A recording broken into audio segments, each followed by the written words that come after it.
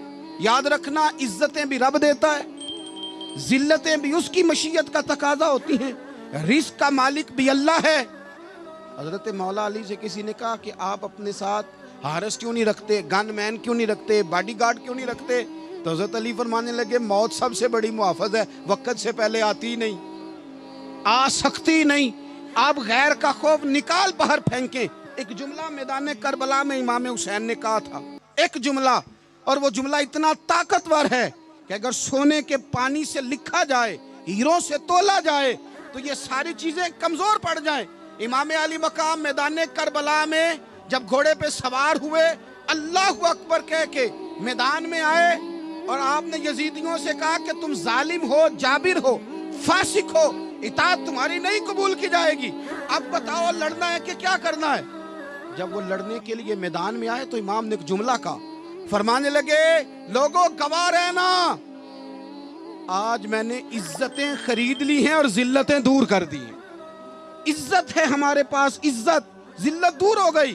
اگر اس کے ظلم سے چھپ کے بیٹھ جاتے، اگر ان تلواروں کے سامنے کمزور پڑ جاتے، اگر اس بڑے لشکر کو پیٹھ دکھا دیتے تو یہ عزت والا معاملہ، لوگو ہم نے عزتوں کا سودا کیا، ہم نے ذلتیں بھگا دی، ہم نے وہی سودا کیا جو ہمارے اجداد کا طریقہ تھا، جو ہمارے اسلاف کا طریقہ تھا، جو طریقہ ہم نے علی المرتضیٰ سے سیکھا تھا اور نبی مصطفیٰ سے سیکھا تھا، وہ طریقہ ہم نے کر دکھایا۔ اللہ کے غیر کا خوف نکال پھینک کے زندگی۔ اور تیسری بات، ہدف مقرر کریں، ہدف مقرر کریں۔ آپ کیا ہیں؟ آپ دین کے دائی ہیں، آپ دین کے مبلغ ہیں، آپ دین کو مالی سپورٹ کرنے والے ہیں، آپ اخلاقی سپورٹ کرنے والے ہیں، آپ ایک تاجر ہیں، آپ کس طرح کر کے میدان میں ہیں، آپ ایک ویلفیئر شخصیت ہیں، لوگوں کا بھلا کرنے والے، آپ کیا ہیں؟ اپنی زندگی میں اپنے اہداف مقرر کریں، بے معنی بے مقصد زندگی نہ کوئی۔ ہم نے ہدف بڑا چھوٹا مقرر کیا ہے۔ ایک بندے کا ہدف ہے کہ میں نے کروڑ پتی بننا ہے، بن گیا وہ کروڑ پتی، اب کیا کرے؟ اب وہ ٹینشن میں ہے، کیا کروں؟ ہدف چھوٹا تھا نا، وہ پورا ہو گیا۔ ایک بندے کا ہدف تھا میں نے بڑی دکان خریدنی ہے، خرید لی، اب کیا کرے؟ اب ٹینشن میں ہے، آگے کدھر جائے؟ ایک بندے کا ہدف تھا میں نے وزیر بننا، بن گیا۔ یہ چھوٹا ہدف ہے، یہ ہدف کبھی بھی آپ قبول نہ کریں۔ ایک ہدف وہ تھا جو یزید نے اختیار کیا کہ مجھے حکومت پہ بیٹھنا ہے۔ ایک ہدف وہ تھا جو عبید اللہ ابن زیاد کا تھا کہ مجھے گورنر بننا ہے۔ ایک ہدف وہ تھا جو عمر بن سعد کا تھا کہ مجھے رے کی حکومت لینی ہے۔ یہ ان لوگوں کے ہدف تھے، اور ایک ہدف حسین ابن علی کا تھا، امام علی مقام کا تھا کہ مجھے جبر کے سامنے ڈٹنا ہے، ظلم کے سامنے ڈٹنا ہے۔ امام علی مقام کا خون تو بہہ گیا، کربلا کی زمین تو رنگین ہو گئی، نہ عبید اللہ ابن زیاد کی گورنری بچی، نہ شمر کو حکومت ملی، نہ یزید کچھ کما سکا، نہ زیاد کا وہ ظلم رہا، نہ یزید کی وہ جفا رہی۔ جو رہا تو نام حسین کا، جو رہا تو نام حسین کا، جسے زندہ رکھتی ہے کربلا، جو رہا تو نام حسین کا۔ چھوٹے اہداف نہ مقرر کرو۔ یہ کیا بات ہوئی؟ ایک کاؤنسلری پہ سارا کچھ ہار دینا، ایک بچے کے میڈیکل کالج کے داخلے پہ سارا کچھ ہار دینا، ایک ہلکی چیز سفارش پہ سارا کچھ ہار جانا، ایک بڑے آدمی کے نام فوٹو آ گئی اور تو سارا کچھ ہار کے بیٹھ گیا۔ نہ اپنی قیمت تھوڑی نہ لگا، جگہ جگہ نہ بکا کر، جگہ جگہ نہ بکا کر، جگہ جگہ نہ اپنے آپ کو سیل کیا کر۔ ہمارے سودے ہو گئے، ہمیں حضور نے خرید لیا، مدینے کی گلی میں سودا ہو گیا۔ سودا کس نام پہ ہوا؟ کس نام پہ ہوا؟ ہم نے صرف اتنا کہا کہ یا رسول اللہ میدان محشر کہہ دینا کہ وہ دیکھو ہمارا غلام آ رہا۔ بس اتنی سی بات پہ سودا ہوا، بک گئے، طے کر لیا، اس کو معراج سمجھا۔ بھائی کمزور کیسے پڑ گئے ہم؟ کس مقام پہ کمزور پڑ گئے؟ کہاں جا کے ہمارے اندر کمزوری آئی؟ استقامت، صبر، حوصلہ، ڈٹنا، مضبوط ہونا۔ ہم نا